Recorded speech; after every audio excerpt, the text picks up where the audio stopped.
Kisah Winda dituduh pelakor sampai dianiaya brutal, sikap ke pelaku di luar dugaan. Wanita bernama Winda baru-baru ini muncul dan menjadi sorotan karena dirinya dituduh sebagai seorang perebut suami orang. Diketahui ia disebut sebagai pelakor tanpa dasar apapun. Sebanyak 5 pelaku tuduhan tersebut bahkan tega mendatangi serta melakukan tindak penganiayaan kepadanya. Masalah ini berujung pada hukum. Namun kenyataannya, di saat persidangan, Winda sebagai korban sungguh mempunyai jiwa begitu besar. Berikut ulasan kisah viral selengkapnya.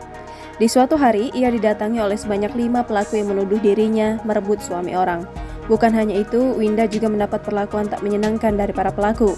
Seperti nampak dalam unggahan akun Instagram @kejaksaan.ri, ia sempat dianiaya. Dengan brutal, tersangka menjambak, meninju mulut, serta mencekik leher Winda. Usut punya usut, semua perlakuan tak menyenangkan dari tersangka hanyalah sebuah fitnah belaka. Winda tak sungguh-sungguh melakukan apa yang dikatakan oleh mereka. Sebanyak 5 tersangka ini terpaksa melakukan tindakan fitnah dan penganiayaan semata-mata karena dirinya tersulut emosi.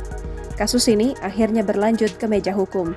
Namun dalam persidangan, Winda lebih memilih untuk memaafkan 5 pelaku tersebut. Dengan berbesar hati, ia ikhlas untuk memilih jalur damai.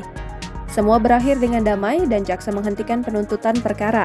Ini semua dihentikan berdasarkan dengan restoratif justice antar seluruh yang bersangkutan. Mengetahui tuntutan dihentikan, para pelaku pun akhirnya sujud syukur dan merasa lega. Mereka pun kemudian meminta maaf kepada Winda. Mereka akhirnya pun saling berpelukan. Cerita kasus Winda yang dituduh sebagai seorang pelakor ini terekam dalam sebuah video unggahan akun Instagram Kejaksaan RI. Jangan lupa subscribe, share, komen, dan like ya!